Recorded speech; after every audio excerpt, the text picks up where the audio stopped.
The following edition of Connecticut Valley Views is made possible by Windsor Federal Savings, with offices in Windsor, Bloomfield, Granby, and East Windsor. Neighbors helping neighbors since 1936.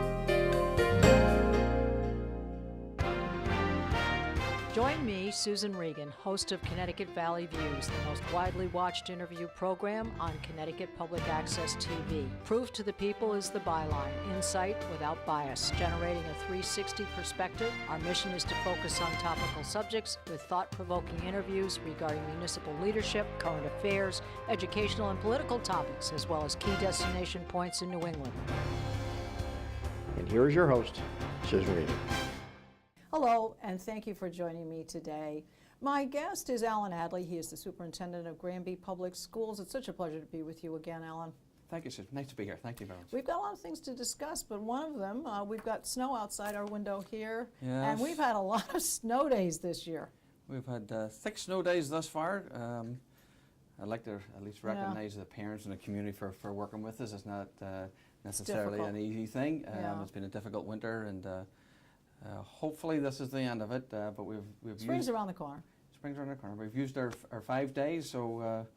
What happens when you get to the 6th day? Then what does that mean? Well, actually, we're on the 6th day, so for the 6th day we will probably swap the 6th day for the professional development day that happens in May.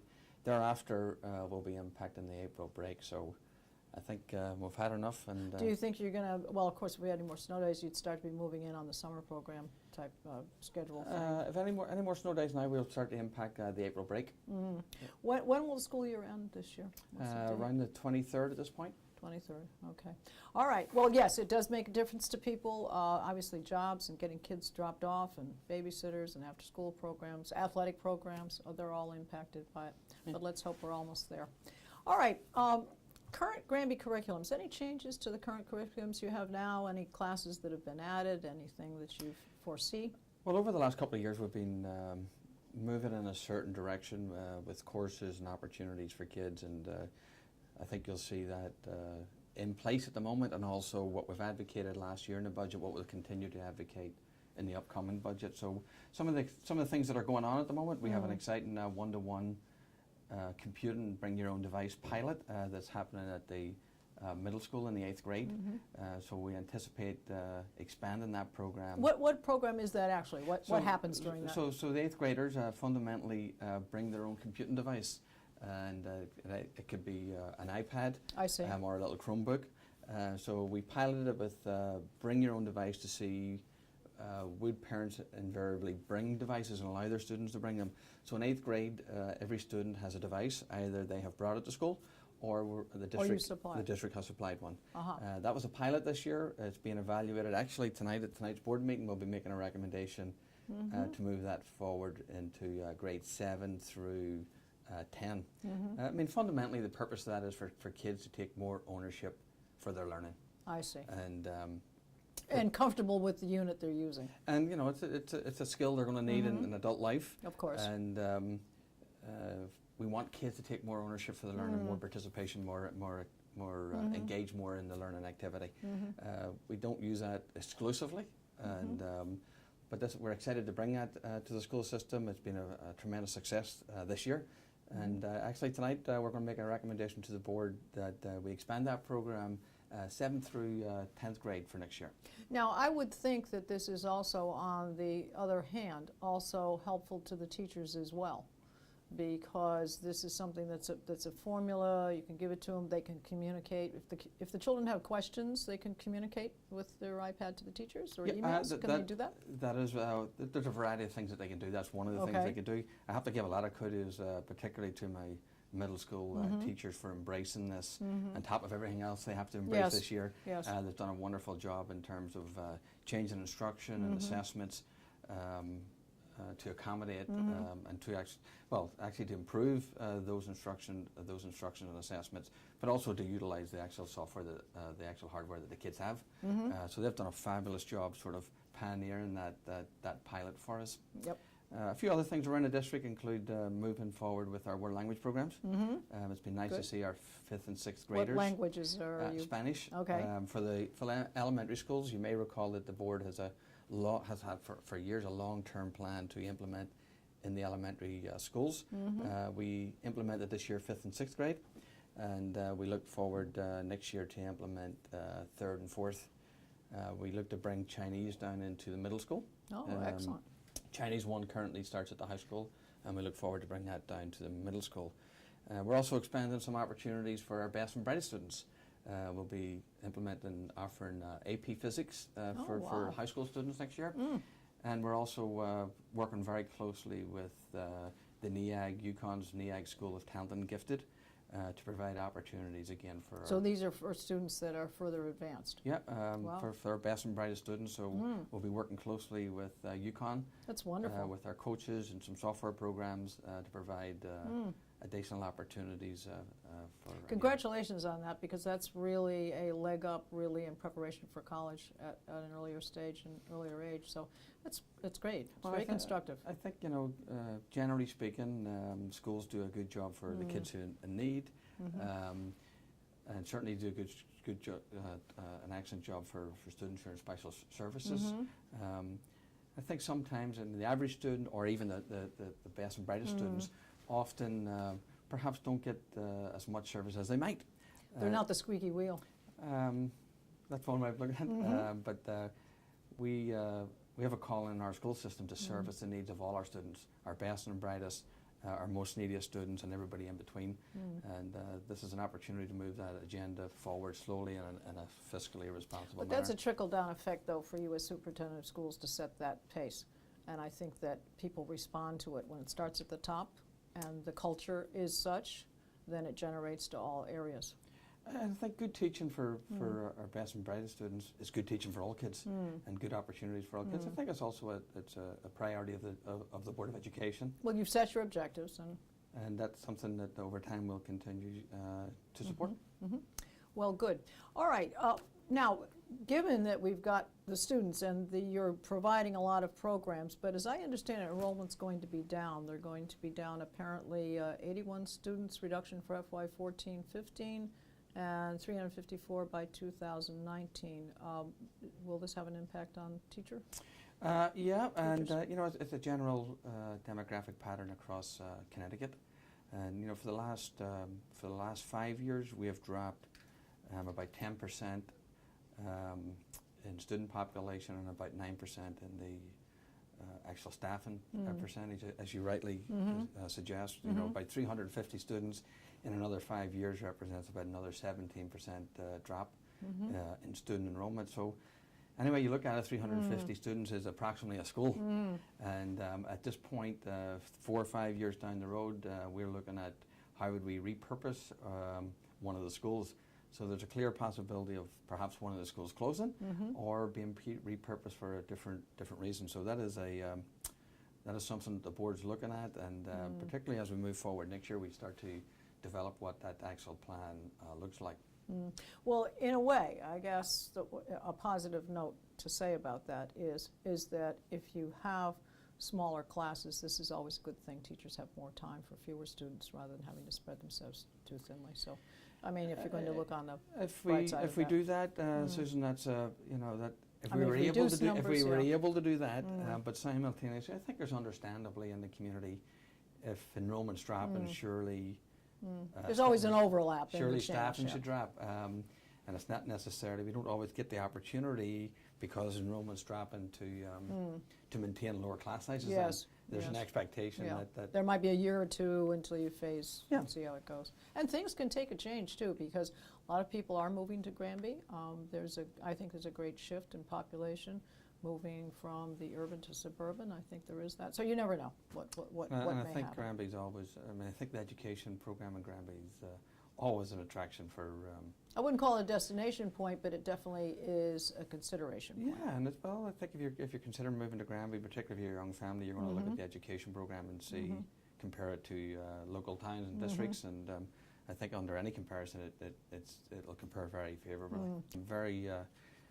I think the staff shares that same pride and loyalty to our school system, and they're very proud of the programs we offer for the kids and the product that we produce, and they're very committed to providing the young people of Granby with a world-class education system. And So yeah, I'm pretty biased. I don't mind admitting that, but I think we do a very good job for.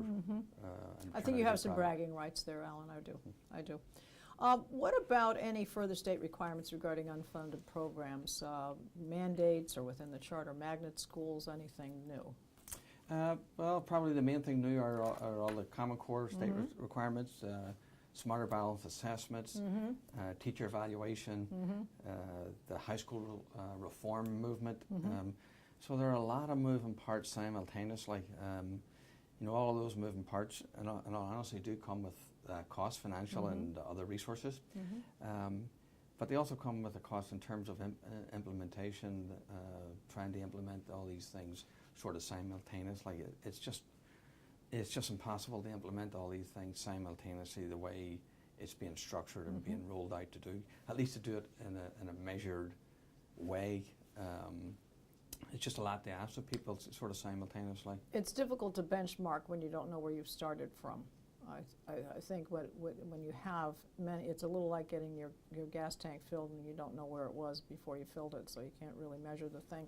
And you've got 3 different programs and they're all converging on the same thing, and they're all impacting the same group of people, which is essentially the Board of Education, the parents, the students, and the teachers.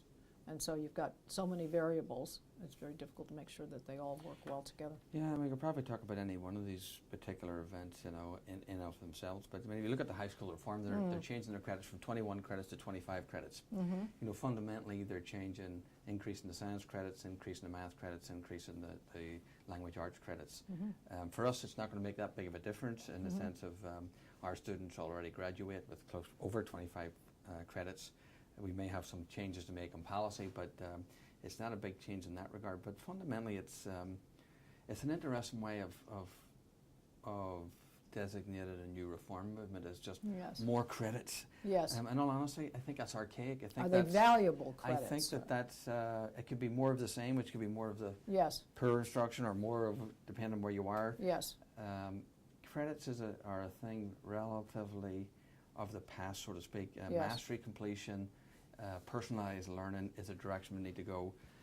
There's been so many revisions of this high school reform movement that people have a hard time keeping up with it. They're in place for the class of 2020, which is probably our 6th grade students coming up, but it's been put on hold so many times and revised. I'm not really sure if it's a State Department of Education reform or whether it's not. Right, and people get frustrated. I mean, there's a certain amount of frustration. Everybody wants to do their best. Everybody wants to meet the requirements. Everybody wants to be up to standard. Everybody wants to treat everybody fairly. But if you keep restarting the program over and over again, then that opportunity to even measure how well you've been doing since the last time they gave you the instructions, that's very difficult to do. Yeah, it continues to be a wee bit of a moving target. And I feel for teachers in terms of the Common Core and teacher evaluation that's tied to smarter balance, that's tied to, you know, pilot test scores of kids. It's just, in all honesty, it's crazy. It doesn't make sense. It's not reliable. It's not valid in terms of the basis of what they're doing. And then on top of it, it's all to be done simultaneously. Yes. And on top of that, one size fits everybody. So there's no differentiation between an inner city school or a suburb school or anything in between. So.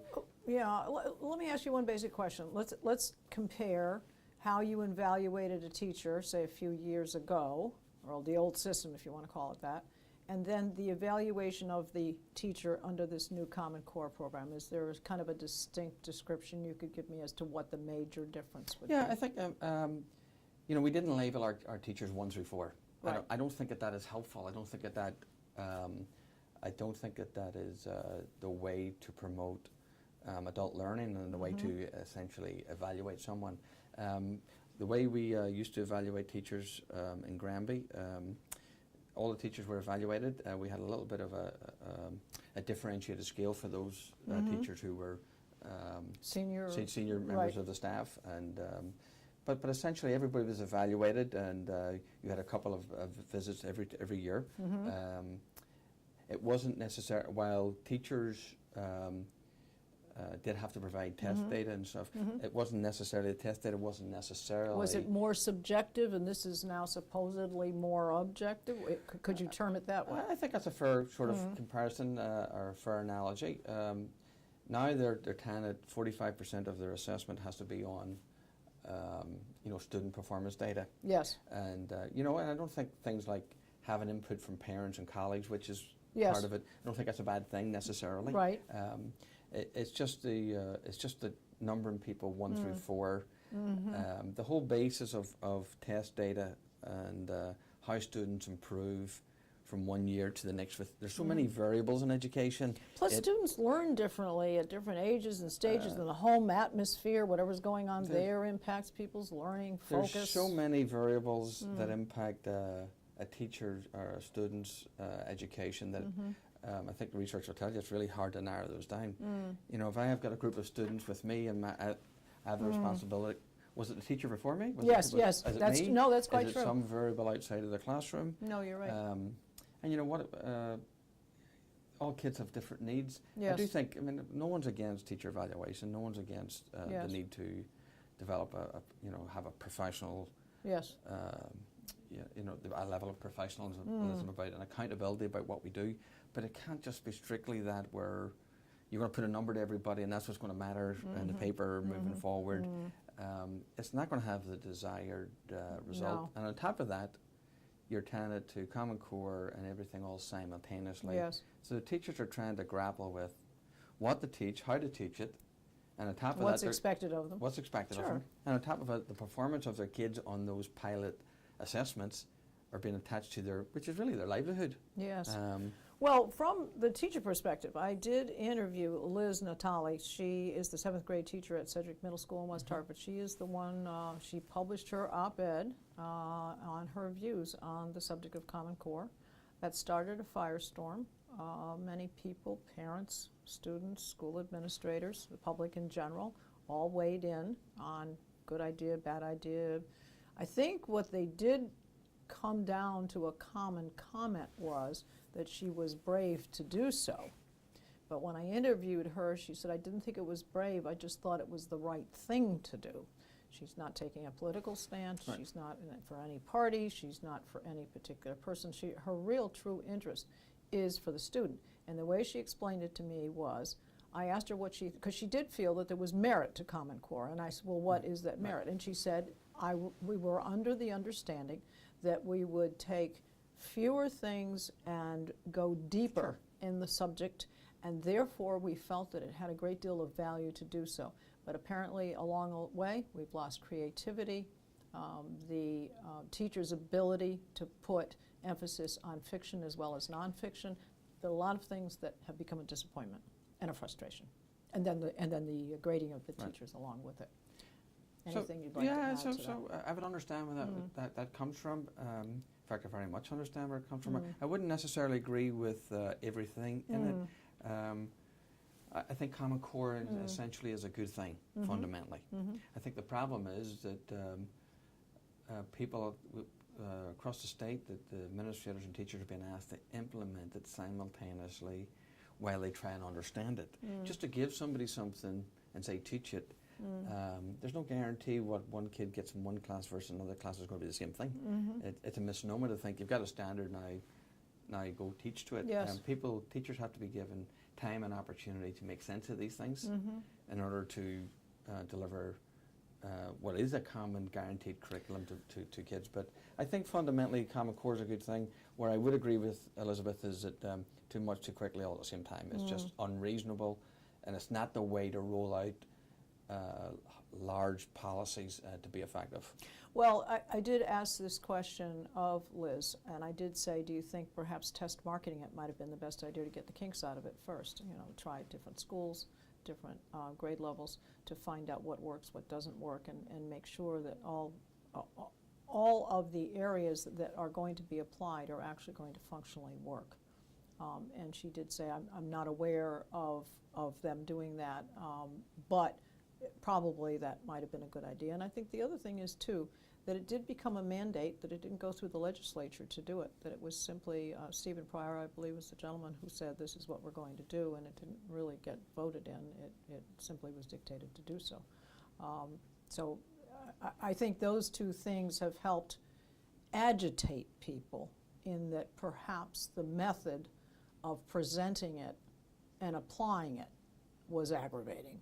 And then when it doesn't seem to work, then that adds further issue. I think you've pretty much summarized it there.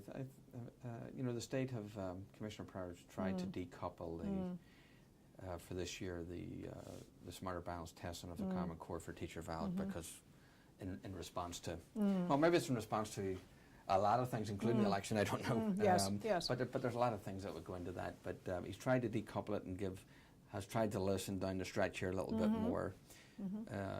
It's just trying to do this reform is probably the biggest there's been in 20 years. And to try and implement it on top of two other massive reforms just logically doesn't make sense. Well, were you actually given a time frame? Like this all must be done by certain date, or was there a date set? Well, the board of, the State Board of Education, yes, I believe adopted it in 2010. Okay. So somewhere like Granby, we've actually been trying to be prepared and so on and so forth since 2010 ourselves. But simultaneously, then it was coupled with the whole evaluation thing. So doing Common Core in and of itself, there's only so many professional development days. There's only so much money to go around. There's so much time of people's time to go around. So you got all of these competing... Plus you need to teach. Plus you need to teach, right? So you got all of these competing forces for resources, and there's three massive policies that are meant to be implemented. People who just should have been given the opportunity to make sense one at a time, attach one at a time if you wanted to or needed to. But in absence of that, it's just been rather chaotic, to be honest with you. Yeah. Well, I'm actually going to quote you. There was a front page article of the Sunday, January 26th issue of the Hartford Courant by Kathleen Megan. And you said the following, I quote, "The frustration and exasperation felt by some teachers is understandable." And then you continued in an email, "I've never seen my teachers and administrators more stressed than they are today." Now, with stress comes, I will call it an unfocusing, because now we have moved from teaching students and making sure that they are getting all the value of the school day to teachers being concerned about whether they are actually doing the right thing to meet the grade themselves when it comes to their own evaluation. I mean, I can go on. You actually said in 16 years in the district, you said that you had never seen the more stress, and you also added it is too much, too quick, and all at the same time. An educational system solely built on compliance, accountability, and pressure runs the risk of boiling over and losing its best teachers. It is critical that we build a profession that values and keeps our best and brightest teachers. Now, with me saying that, where do you think this might go? Do you think we may, I know that Governor Malloy has pulled back on the evaluation piece. Do you see any retro movement on this Common Core, or do you think it will just continue? If you were asking me, I would continue to move forward with the Common Core, but I would put a wee bit of a halt or slow down the process a little bit with the teacher evaluation. In all honesty, I don't think. I mean, Connecticut wants to have the best school system in the union, which is fine, okay, and we've got a lot of work to do, okay, but with systems of accountability, there has to be a principle of reciprocity where you support people. We have young teachers, middle-aged teachers, experienced teachers, and all they're doing is going home every night and reinventing the wheel for a curriculum and to keep up with it and to write it in order to prepare the thing. It's just not the way to sustain a top world-class educational system. There has to be some sense of we support teachers. So what would I mean about that? I think you may have to give teachers a wee bit more time to work together, to collaborate together, to make sense of the material. Not 3 hours after school, okay? Some of it has to be built in a wee bit differently into the school day. Do you ever see it being turned over perhaps to the states on a state-by-state basis, where states can determine whether they want to incorporate Common Core or not? I mean, well, I think the states have the opportunity to do that. There's 45 states that are involved in it at the moment. The last time I looked, by Constitution, education is a state responsibility. You wouldn't know that for the way it's funded. No. If you do these programs from the federal government, you get the money. If you don't get the money. That's quite true. It's an interesting dog and pony show in the sense of since education is meant to be a responsibility of the state, At the same time, the federal government also makes it extremely difficult for that to be the case. They make it difficult for you to opt out. And they make it very difficult for states to opt out financially. Well, let's talk about, I mean, all of this has to do with dollars. Proposed Board of Education budget for FY16 reflects a 3.7 increase. What will that cover, and how, and if any way, has the Obamacare health care bill, how has that law, let's call it, tax, has that incurred any further financial emphasis for the school? So I think by any account, we have a good return on investment. I've always been very proud of that, Yes. and I think the citizens would probably be very proud of that. If we look at the latest district performance index for KEPT or the performance index for CMT, I think you'll find again this year that there's no school system in the state that pays less per student for education and gets higher results. I think that's something that we can be extremely proud of. Over the last 5 years, we have had less than an average operating budget increase of less than 1% over the last 5 years. So I think we've tried to be responsive to the community. We've listened to the community, and I think we do more with less, and we try and be creative in the things we do. Moving forward, we also have we've converted to gas. Yes. That will give us a savings of approximately about 150,000 a year. We've done a lot of energy savings over the years. Yes. So I think that there's things that we have done. Moving forward next year, you quoted the 3.7. The 3.7 was kind of the sort of heads up. This is all the things we would like to move forward with. With the extra language and so forth. You know, we're not probably going to be able to do all of those things necessarily. I think, in all fairness, my budget will come into the Board of Education at 2%. That will probably reflect a net reduction in staff of 5 to 6 staff members. Okay. And so we'll try and come in and be responsive to the community around the 2% mark for next year. And it's around 5%, I think, for the health benefits, is that correct? Right now for health benefits, because of the way it's managed by the town, our history and our projections moving forward actually are pretty positive and have been helpful. It's around about 5% for next year, which is very, both for the town and also for the school side, very helpful figure. Regarding the Affordable Health Care Act, we'll be fortunate enough in the sense that we'll be in a position of wait and see for a year as to how that is going to impact it. We do have an opportunity just with the Health Town Fund to manage any unforeseen expenses that we would have a year out. So for next year, that's not going to impact us till we see the lay of the land and actually how many people would actually apply for it from some of our employees. So we'll have an opportunity to a wee bit of a, because at the moment it's a wee bit of a guessing game, because we don't know what people's... But you feel in a good spot, that you're poised for whichever direction. I think the town collectively we've managed that well and well positioned to sort of manage it into the first couple of years to see. Yes. Well, my last question is, we have had a changing of the guard. We have, yes. Yes. Cal Hemingway, as former chairman of the board, who was elected replacement is Ron Walther. Has he indicated any new direction or any philosophy changes, do you think? Well, since you've given the transition, I've worked with Cal for 16 years, and he's given 16 years of his life in service to Granby Public Schools, but also to the town of Granby through different service activities. So I thank him for that. I've worked closely with him for 16 years. There has been a wee bit of a change in the guard, a couple of new board members, a new board chair. That's also an exciting time too. Change is good. I think change is good, and I think you're right. I think Cal did a great job, and I think that having a new person on board, though, gives a different perspective. Yeah, and leadership is about succession planning, and we're well positioned with the new people who are on board to lead the school system over the next decade or so. And I think the board is looking to, in their own way, outreach to the community as much as they possibly can. Yes. I think they're looking strategically at the moment. They're engaging in strategic planning as to look at, so moving forward, what are some of the big priorities that we might have? Some of them might be continuing to expand programs for the arts and for science, technology, and engineering and mathematics. Those are areas.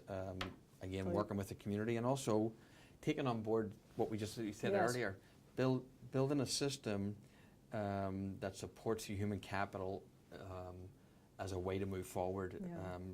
Because again, without supporting people on the ground, teachers, staff members, you have to There's have a way lot to on the support plate. these. There's a lot on the So plate. it's an exciting time with new board members as they come up to speed with where we are and what's expected by the community and setting a new direction. But that's exciting. Let's hope that everything will continue as successfully as it has been managed by you. And I do appreciate it for having your time. I know you're very busy with all You're your welcome. programs. Thank you very much, so Susan. I much. really All appreciate right, your time. Alan, Thank you very much. Yeah, and I'd like to provide the Board of Ed's website is www.granby.k12.ct.us, and you can see us on Facebook, and you can see all of our programs on our website at www.ctvalleyviews.com. This is Susan Regan. Thank you for joining me and bringing proof to the people. If you enjoyed my discussion with Superintendent Addley regarding the Common Core and teacher evaluation topics, you will definitely want to see my interview with Liz Natali, the 6th and 7th grade English language arts teacher, who ignited a public outcry on these programs. For the record, we invited Stephen Pryor, Commissioner of the Department of Education, to be a guest on my show. However, to date, he has not responded. Our thanks to Windsor Federal Savings for making this program possible. Neighbors helping neighbors since 1936.